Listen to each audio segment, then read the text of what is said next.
Okay, what if the entire universe is literally nothing but a thought? Let's dive right into this absolutely mind-expanding question. It's captivated seekers of truth for, well, thousands of years. Think about it. What if everything you see, touch, and experience every single day isn't made of solid matter at its core? What if it's actually fundamentally mental in nature? Welcome to This Explainer. Today, we're exploring exactly that concept, and we're using a totally fascinating text from 1908 to do it. We're going to unlock the profound, ancient Hermetic teachings of a book known simply as the Kybalion. Our ultimate goal today? To hand you the master key that unlocks the inner doors to the mental universe. Here's our roadmap for today. 1. The scribe of the gods. 2. The universe is mental. 3. The divine paradox. 4. The universal laws. And 5. The art of mental alchemy.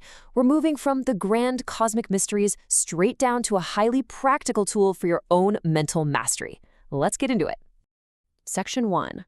The Scribe of the Gods. The Origins of Hermetic Philosophy. We begin our journey in ancient Egypt, the literal birthplace of this hidden wisdom that's influenced, quite frankly, countless civilizations around the globe. It all originates with the legendary Hermes Trismegistus, widely known as the Master of Masters. Hermes lived way back in the earliest days of Egypt, predating Moses, and Jewish traditions even suggest he was a contemporary of Abraham, who reportedly acquired this mystic knowledge directly from Hermes himself. Fast forward a few millennia, and in 1908, a rather mysterious group calling themselves the Three Initiates published the Kybalion to finally share this master key with modern students like us. Now, there is a very good reason these truths were kept hidden for so long. The Hermeticists live by a really strict rule. The lips of wisdom are closed except to the ears of understanding. They absolutely didn't cast pearls before swine.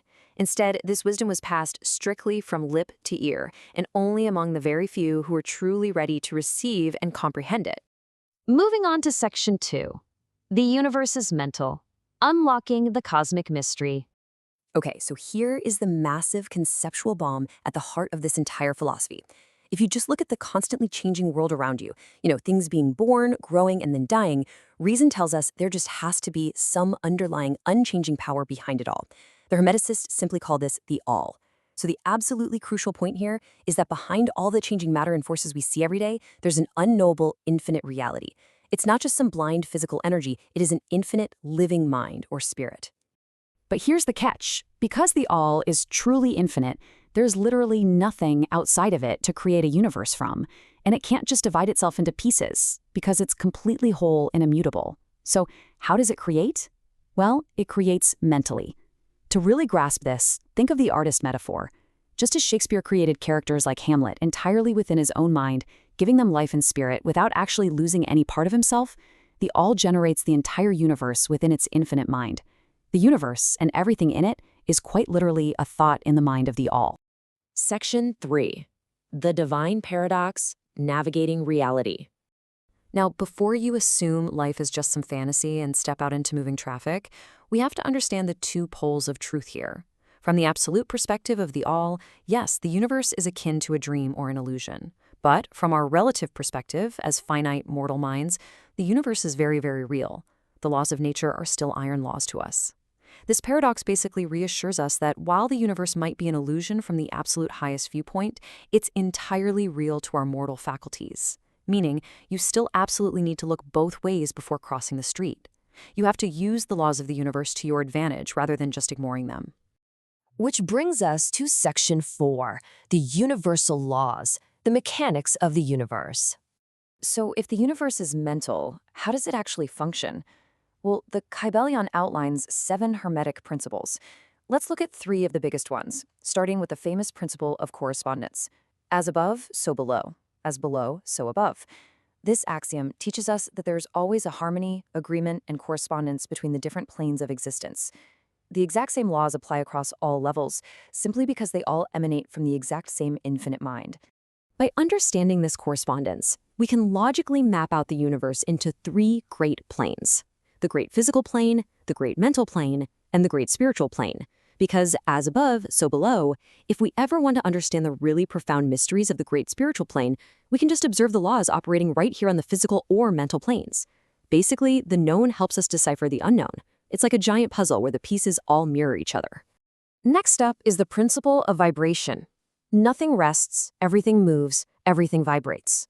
It's wild to think this concept was formulated by Hermeticists thousands of years before modern physical science finally confirmed that literally everything, from the most massive suns down to the tiniest electrons, is in a state of constant motion. Think about how vibration actually creates the differences in our reality. At the absolute highest level, pure spirit vibrates at such an infinite rate of intensity that it actually seems to be completely at rest. It's just like a bicycle wheel spinning so incredibly fast that the spokes look perfectly still. Then, way down at the bottom, gross matter vibrates so incredibly slowly that it also seems at rest. So, the crucial takeaway here is that the only real difference between pure spirit, radiant energy, and a solid rock is simply their varying rates of vibration. That's it. And this brings us to the principle of polarity.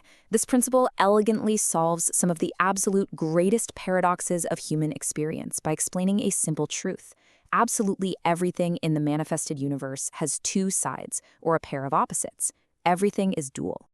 Let's think about a thermometer for a second. Where exactly does heat end and cold begin? There's really no such thing as absolute cold or absolute heat. There are only varying degrees of temperature. And you know what? The exact same rule applies on the mental plane with our emotions, like love and hate, or courage and fear. This reveals a really fascinating mechanical rule of the mental universe. Opposites are actually identical in their nature, varying only in their position on the exact same scale. They are simply different degrees of the exact same thing. This isn't just some abstract philosophy. This is a literal mechanical rule of how the mental universe operates. All right, our final stop, Section 5, the art of mental alchemy, practical transmutation. Now that you know the universe is mental and that opposites are really just different degrees on the same scale, how can you actually apply this to your life? Well, you see, the legendary Philosopher's Stone wasn't actually about turning physical lead into gold. That was just a clever veil. It was actually a metaphor for the Hermetic art of mental transmutation, mastering and transforming your own mental forces. Because things of the same class can literally be changed into each other just by sliding them up and down their scale of polarity. So here is the highly practical formula you can use. Step 1, identify the negative mental state you're currently trapped in, like, let's say, fear. Step 2, recognize its exact opposite pole on that very same scale, in this case, courage. Now, you can't just magically turn fear into love because they're on totally different scales, but you can turn fear into courage. And step 3, use your will and your attention to consciously raise your mental vibrations, actively sliding yourself up that internal thermometer, away from the negative pole and straight toward the positive one. By applying the laws of polarity and vibration, you can consciously perform mental alchemy, transmuting your own negative emotions into incredibly powerful positive ones. It's a real game changer. As we wrap up this explainer, we come full circle back to the grand foundational axiom of the Kybalion.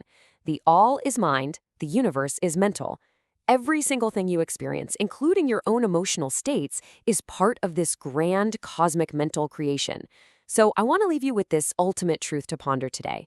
If your reality is entirely mental, and you now hold the master key to change its vibrations, how will you choose to shape your universe today?